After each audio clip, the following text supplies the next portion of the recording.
Hey everyone, I hope you've all had such a wonderful, wonderful week.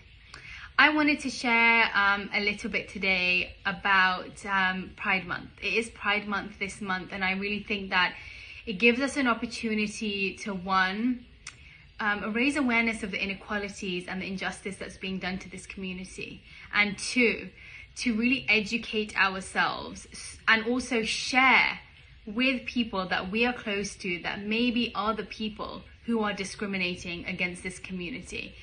And I saw Tabitha Brown, lovely Tabitha Brown, she was posting about, her religious community and how it's sad that people who believe in God believe that God is telling us that we should not be accepting of this community. And she was speaking from a Christian background, but I can say even from whether we are spiritual or whether we are religious, the basic underlying principles of any religion or most spiritual practices is that we are the soul. We're not the body, we are the soul. And in that case, we are focusing on having soul-to-soul connections and not focusing on our physical designations, on the physical body that we have been born with.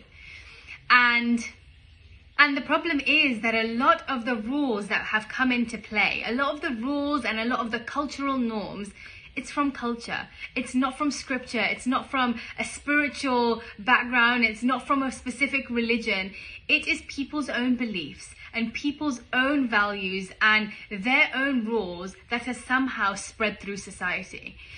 And I feel really strongly about this because I have a lot of close friends that I would consider family, and a lot of people in my life who are from the LGBT community. And I've seen how they have struggled so much to be accepted by their own families, accepted by their own communities, and actually so many of which feel like that they have lost their connection with God, with their spiritual community, because of how they have been treated, purely because of who they love. And you know what the sad thing about it is? To be loved and to love is a basic necessity of humans. We as humans need love and we need to be loved. We need to love and we need to be loved. And so for that, we are stripping people away of their basic needs, their basic human needs, their basic soul needs. And we're not allowing them to live that. We're not allowing them to love who they want to love. And it's so sad because so many of my friends who are from this community, they say that they have to think about how they're walking, how they talk, how they act around other people, because just by the way that they're acting, they are perceived to be a certain way. And we're not allowing people to live. We're not allowing people to be who they want to be and to be who they naturally are. And to be someone who is restricting someone in that way, do we really think that that's being God conscious? Do we really think that that's living a spiritual path? Because I'm sorry, I really don't think it is. If you are living a spiritual path, the basic thing is to love equally. To love equally is across every religion and every spiritual path. And if we're not able to do that, really, yes, you're doing an injustice to other people, but even more so, you're doing an injustice to yourself. You're not allowing yourself to grow. You're not allowing your heart to open, and you're not allowing yourself to progress on your path, because that for sure is one of the biggest hurdles. And if you're not able to get over that, it really does almost taint the name of that spiritual practice. From when people come across, I always think about this, when I come across people from my own spiritual path or my own community who have negative views of the LGBTQ community, I get so sad because I'm like, really? Because you are representing this faith, and you are representing this walk, this path that you have chosen. And to be someone who is discriminating in any way, whether it's color, whether it's LGBTQ, whether it's the type of profession someone is in, whatever you are actually discriminating against, there is no place for that in a spiritual community. There is no place for that on a spiritual path.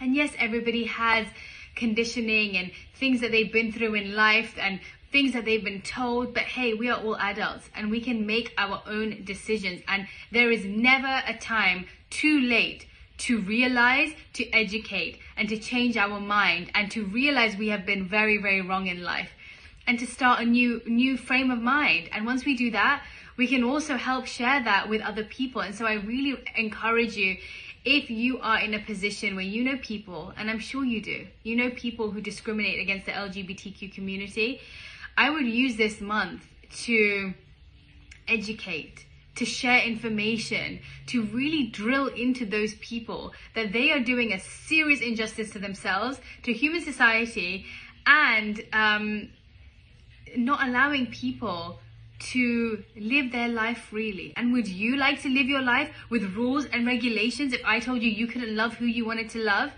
I don't think you would. I don't think anybody would. And we shouldn't be putting that onto anybody else that we come into contact with. So I just wanted to share that because I think it's so important. And we have been through so much this year in standing up for different parts of the communities that have had injustice happen to them for years and years. And this is a community that has had that too. The LGBTQ community has been discriminated against for way too long. And we really need to allow people to love whoever the hell they want to love. And if you are from a spiritual or religious background, then you need to dig deeper, because what you'll find is that I guarantee you there is no path that really believes that you should be discriminating against somebody, or that I heard someone say that their families thought that they were going against their religion. They're going against their religion by accepting who they are loving. And when I heard that, I was like, so you're basically saying that anybody from the LGBTQ community cannot live a life of God consciousness, cannot live a life of deep faith rooted in spirituality. And that's not true, because God doesn't discriminate. God doesn't tell you who you can or cannot love. God actually tells us to love everybody. And so when we are using God's name, and when we are saying that these principles root from a spiritual or God conscious path, I think that we've really got it twisted, and we really need to dig deeper into our scriptures, whatever scriptures they may be, dig deeper into our heart and think, really, would God want us to discriminate against people, against other souls in this world? And I really think that you'll find the answer is most definitely not. So, yeah, please share awareness to this, and I really hope that this encourages you to open your heart, or at least open the hearts of other people around you, by educating them, by not accepting the words or the behaviors that they are sharing in this world against the LGBTQ community. And I hope that we can spread a lot more compassion and love through this month. And you can never share too much love. So yeah, I just wanted to share that with you all, and I hope you have a wonderful day ahead.